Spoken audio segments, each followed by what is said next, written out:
Good afternoon, everybody. Uneducated Economist here. In this video, I'm going to be talking about the up-and-coming liquidity crisis. This is something that I have been talking about for quite some time, and it's really becoming apparent. When you type in the word liquidity and hit the news feed in like a Google search, you're going to find all kinds of articles talking about liquidity issues. So it's becoming obvious now that we are in a liquidity crisis. It's just not to the point that people are talking about it as a liquidity crisis. So what is this liquidity crisis? I pulled this out of Investopedia. A financial situation characterized by a lack of cash or easily convertible to cash assets on hand across many businesses or financial institutions simultaneously.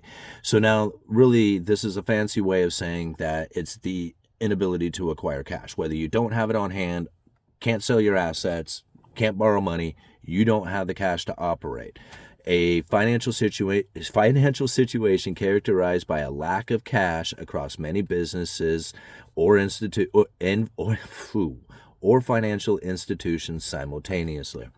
So that's the thing we have to really think about, the lack of cash across many financial institutions, businesses simultaneously. And again, when you type in the word liquidity into the Google search and hit the news feed, this is what I came up, and most of these articles are within the last, say, 2 months, right? Because not all of them are like from today, but fairly recently, really. So the first one that I'm going to talk about, and these aren't really in any kind of particular order, and there's links to all these down in the description. The first one I'm going to talk about is the commercial real estate. Liquidity gridlock worsens in U.S. commercial real estate sector. Now, I know a lot of people have been talking about this one, and it's kind of old news, and people are like, yeah, man, get on with the new stuff. It's pretty important to understand because really, if you think about this quote, it really just kind of tells a lot about this liquidity crisis that we're going into. Debt is available, but not in the same amount as before, and it's also meaningfully more expensive. That leaves a few choices, and none of them are ideal. Right? So again, these people who are looking to roll over this debt or try to acquire new debt are finding that it's very difficult and just simply can't do it, and therefore they just don't have the cash to operate anymore. Boom, right? We have issues with it. So again, the liquidity gridlock worsens in the U.S. commercial real estate sector. All right, moving on to the second one. This is, we have to think about institutional, right? Institutional people out there. Like, I know a lot of the commercial real estate is probably institutional investors as well, but really when I'm thinking about people where they put their money towards, giving their money to somebody else to invest, right? Just think about it like that. T. Rowe warns clients will withdraw more than $26 billion in quarter, talking about this next quarter coming up to the end of the year. And remember, this is all building up into 2024. Like the liquidity crisis of 2024 is manifesting right now. All right, you can totally see it. All right, so back to this one. T. Rowe warns clients will withdraw more than $26 billion in a quarter. The asset manager reported $6.3 billion in preliminary net outflows in October, and expects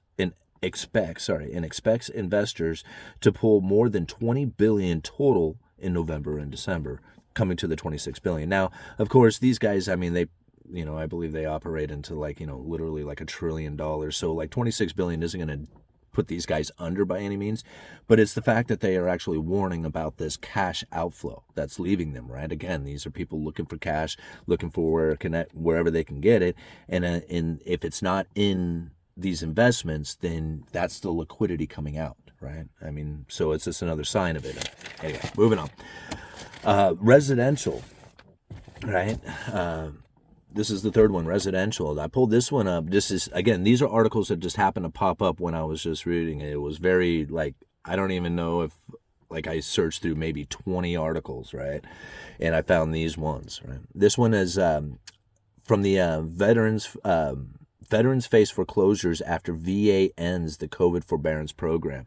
Now, a lot of these people who went into forbearance believing that they were going to have all their payments tacked on to the end of the payment had not redone modified their loan appropriately in time, and their availability to renegotiate their loans had come to an end. Basically, what it came down to is that the VA basically said that they don't have it in their authority to continue this operation. And so now these people are like, man, what do? We have to refinance at to these incredibly high rates. We don't have the money to do it. The VA doesn't have the money to, lend out at a lower interest rates because you need to borrow it from somebody, right? So liquidity is, again, not there available for these residential VA loans. So again, I'm sure there's probably all kinds of stories like these, but this is just the one that popped up when I was doing this search.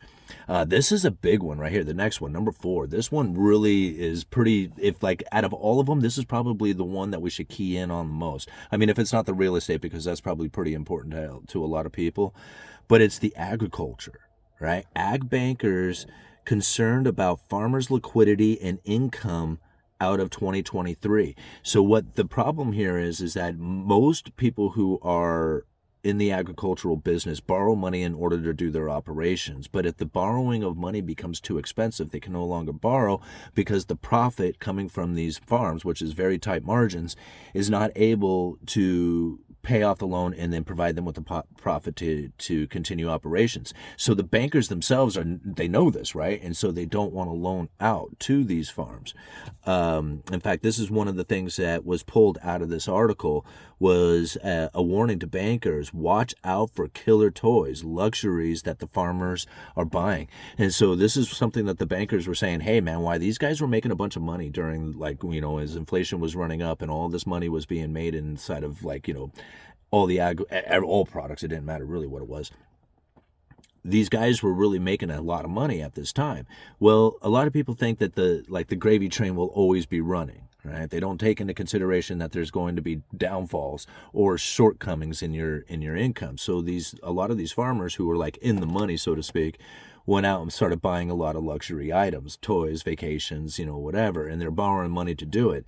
And these bankers are saying, look out for that. If you see that on their balance sheets or in their portfolio, so to speak, about when they go for a loan, this is something to consider. And that's funny that I found that within the article itself. Now, you think about it, if these farmers aren't able to borrow money, then they're not able to, operate business. That means they're not going to produce as much food.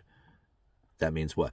Right? There's going to be shortages of food. And this is something that I've been talking about for a while. This is another sign of the bullwhip effect inside of the food industry that I believe is going to still, cause a food shortage coming into the future.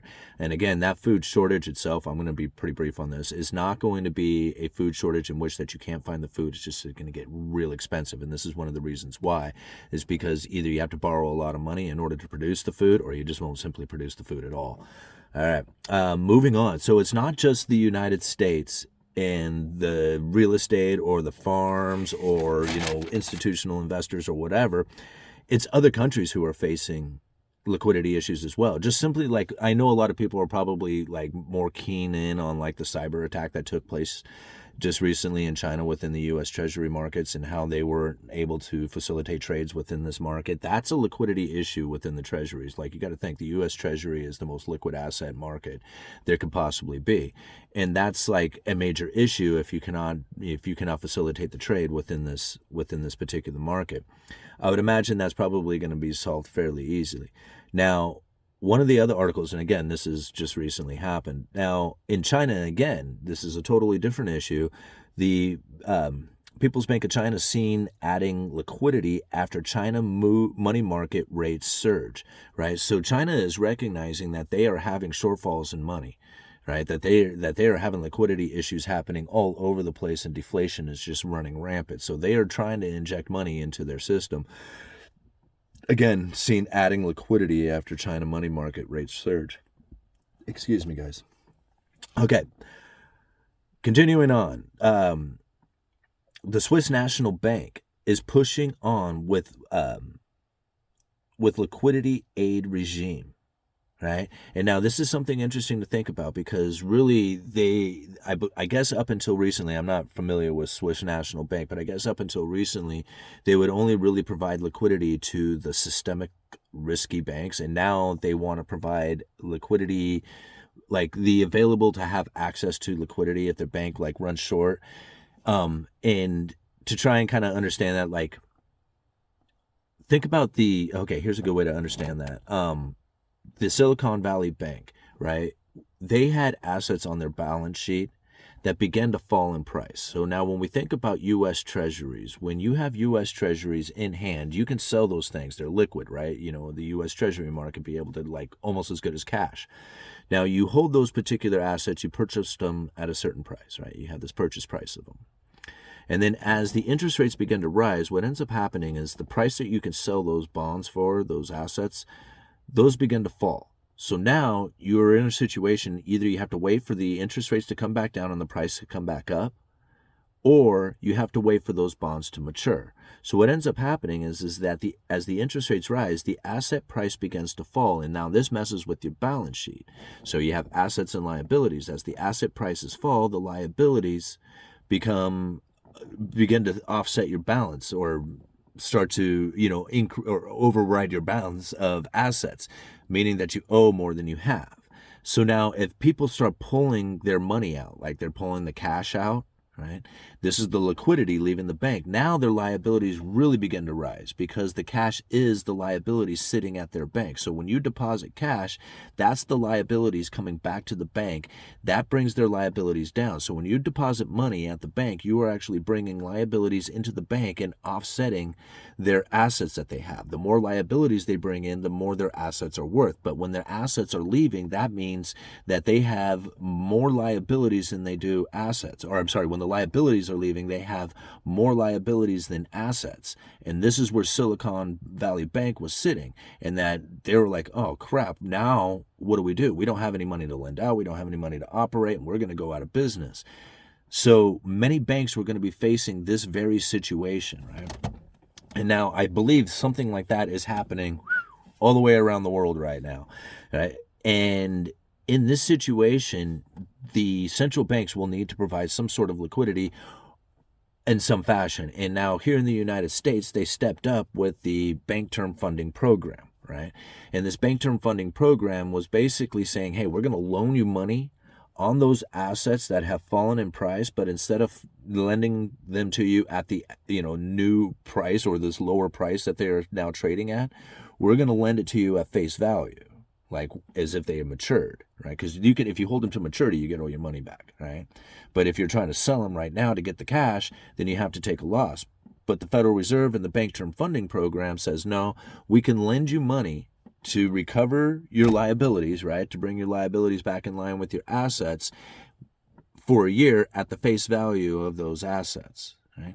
And so this is providing liquidity back to the banks again. So this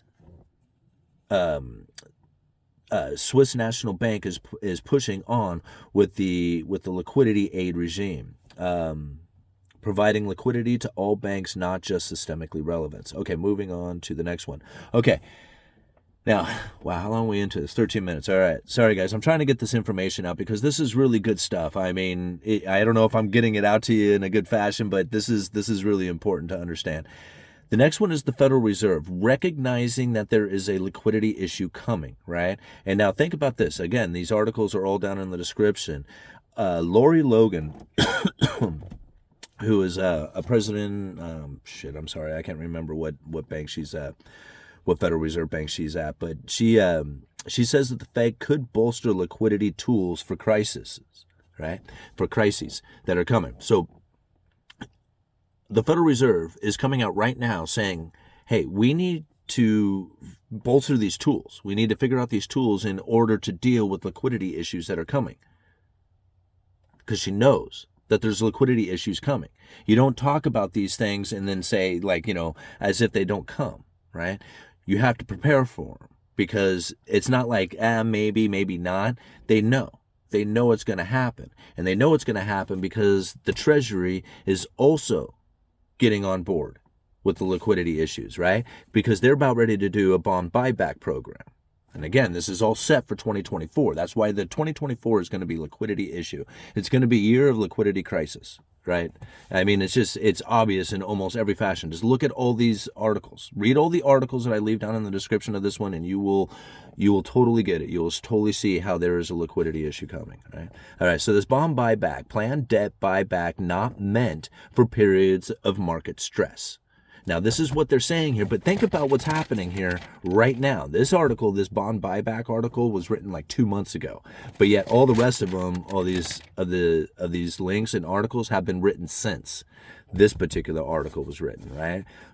Planned debt buyback not meant for periods of market stress.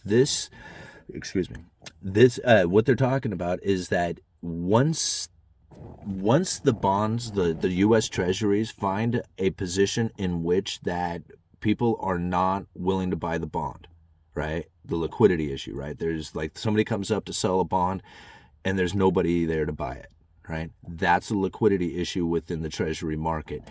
The Treasury is not going to stand for it. They are going to be there ready to buy that bond if there's nobody else on the market who's willing to do it. Right? So they are the ones who are going to step up and buy these bonds. Now, this is a credible threat, right?